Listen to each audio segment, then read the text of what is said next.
Is it? So are we enjoying, friends? Okay, from attitude management, we have moved to investment management. And it is mentioned in Bhagavad Gita also, Karmande Vadhikarastu na phaleshu kadachanam. I think you know that, most of you. But this is one of the most misinterpreted slokas. Many of us think that no, karm kiye jao, phal ki ichha mat karo. But I think our investment managers will give a better insight as far as this, what is this concerned. In this particular shloka, it never says that karm kiye jao, phal ki ichha mat karo. The idea is let the phal or let the results be in the hand of God. So it is never mentioned. Actually, God is telling to have a lot of desire and expect a lot from markets, expect a lot from fund managers. So that is what we are here for, and to learn from them. And thank you, gentlemen, for maintaining the time, which is 15 minutes for all of you. And in this crisp time, a lot of information and a lot of learning is coming to all of us. So thank you very much for that. So next is Mr. R. Srinivasan from SBI Mutual Fund to share.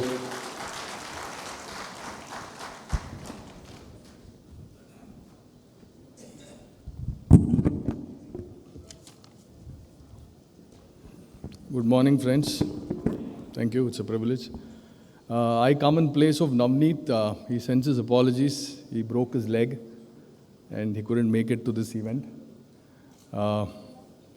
Investment management. So I was told a couple of days back, a few days back actually, that the topic is investment management. Investment management is a very broad term, if you actually think about it, because investment professionals have a view on anything and everything under the sun. So I was wondering what I should actually speak about, and I asked myself the question, what is the typical question that an advisor has when he meets an investor or when it concerns his portfolio? And that question is, I think, Bazaar kya lagta hai? Or what do we do types. Again, I don't have an answer to that question, honestly. So I just, I'm going to try and answer that question. I think the real question is, we really don't know where the markets are going. I don't know for sure.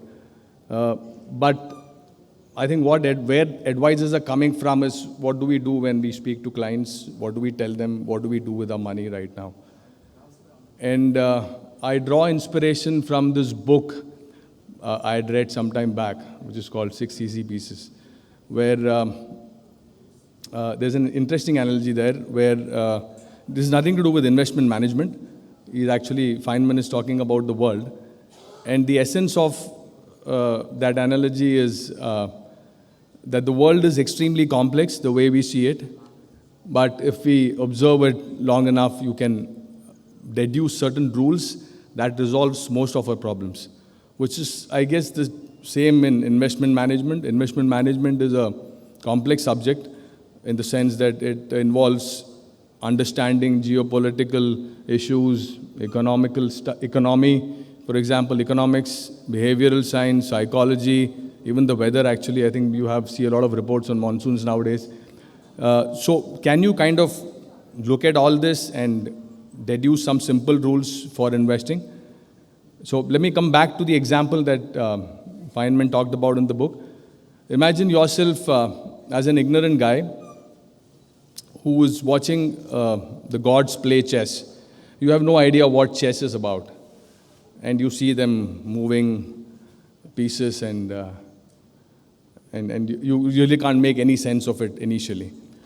But if you observe it long enough, you will be able to form certain conclusions. So for example, if you keep watching it, you will realize that the bishop which is on the black square is always in the black square. And it only moves diagonally. It doesn't move in any other fashion. And you will also learn certain rules of the game if you watch it long enough. So I will just try to talk about a few of these rules which will give you a solution to the question without even trying to figure where the markets are going, what the economy will do, or what will happen to global markets. I think the first rule is what Mr. Prashant Jain talked about, the compounding effect. I think it's an extremely strong concept which is widely talked about, less appreciated, and hardly implemented. So the first rule is, I would tell my client, if I was an advisor, to put aside a very small amount of money and completely forget about it. So if you earn $100, if you can take away, just say 3% of that money, and just assume that you never got it in the first place, and invest it in equities. That money, like we've discussed some time back, that money has gone up 300x. It's a big deal. So just take away 3% of your money every year, or whenever you get something you weren't expecting, just put it in equities, forget about it. This is a money you should presume that you never had in the first place. So don't keep looking at the price, it's there, it'll become 300x. And I guess this is obviously very good for starters who've just started to work. Even if you're like 40 years old, I guess you're going to live up to 70, or this money will probably be good for your kids. So that's the first rule, compounding. I think it's extremely strong. We've seen, so we've observed the markets for 36 years, and we've seen it works wonderfully well, and FD gives you multiplies at, I think it doesn't make an impact when somebody tells you that markets give you 15%, it doesn't make as much of an impact. But if somebody tells you that this money grows 300x compared to the next alternative asset class, which only provides 20x, I think it's an extremely strong statement, and it's a complete no-brainer to be doing this. So that's the first rule. The second rule is what do you buy?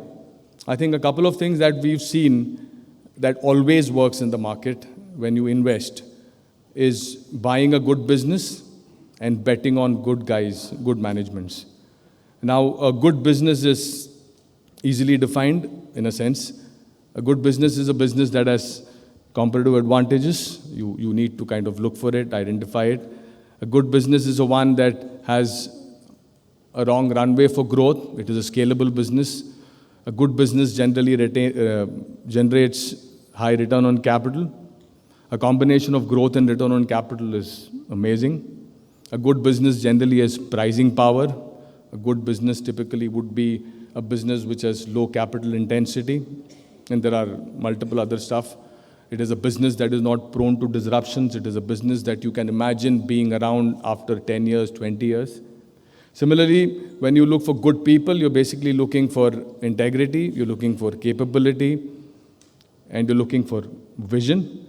These things are also can be cross-referenced in terms of looking at a management's track record, looking at their transparency, the accountability. If you speak to them, you get a sense on their clarity of thought.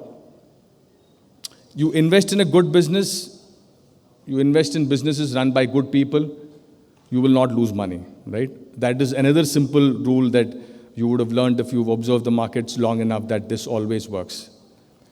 So what do you do? Where do you put that money? Put that money in a good business, put it in a good fund, or if you're not, if this whole thing sounds a little too complicated, just put it in an index fund, which will give you that compounding. An index fund also kind of tries to do that in a way, trying to buy a good business managed by good people. Now, so that's where you put your money. That's the second rule. Now, the third rule is, I guess, which is relevant, is valuations. We've seen markets topping out at certain prices, falling significantly. This does make an impact on people who put a lot of their money into the markets, for example. So I think if you're not impacted by the markets, if you don't have too much there, but if you have a lot of money there, you are. So the first component, the 3%, doesn't really, you've actually assumed that you're not going to, you don't have that money anymore. That keeps compounding. The second component of your asset allocation should be a larger component. Let's say that is anywhere. So 3% of your money, assume that you save anywhere between 10 to 30%. Your net savings is 10 to 30% of your income. This 3% will be anywhere between 10 to 30% of your net savings. And of your net savings, the second component, which is a larger component, should be, I guess, anywhere between 50 to 70%. This component, you run an allocation, which is a fixed allocation. Now, there is no formula for an allocation. People talk about 100 minus age, and I think all that is a load of crap. I think I read somewhere that even Markowitz finally gave up on his theory and decided to do 50-50. So let's settle for 50-50. So you just allocate 50 to equity and 50 to debt. How do you take care of valuations, which is the third thing that we've observed, where if you buy high, you lose money, you buy low, you make a lot of money.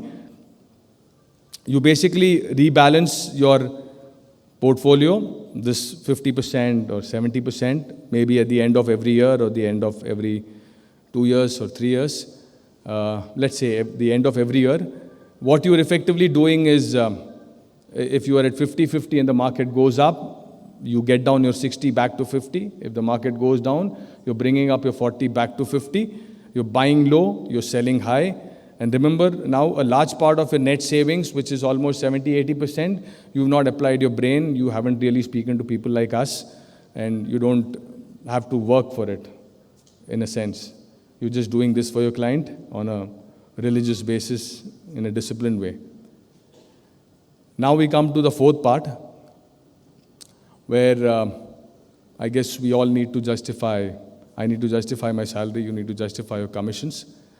That is a small part of the asset allocation. That is where you try and apply your brain, and you then think about, talk about, worry about what's happening in the world, in the US, QE, Brexit, Jackson Hole, whatever else. But remember, this needs to be a small part. This needs to be a small part because this is a relatively low probability outcome. But since you talk a lot about it with your customer, and you also, there will be times, for example, when one in maybe 100,000 of you would have got the financial crisis right, and you will feel like you are Amitabh Bachchan. But then you will also go wrong, and you will feel like Rahul Gandhi maybe. But then you will feel both. If you do it long enough, you will have both these feelings. Which is why it's important to limit this amount. And with this amount, you can do whatever you want. It really doesn't matter if you fail or you go right. I think it's a little more than a coin toss probability. And that kind of gives you a solution in terms of the allocation for a client without really needing to worry about what's happening to markets. So I've actually smartly evaded your question. And thank you very much. Thank you so much. May I request Mr. Amit Kumar Maheshwari from Indore?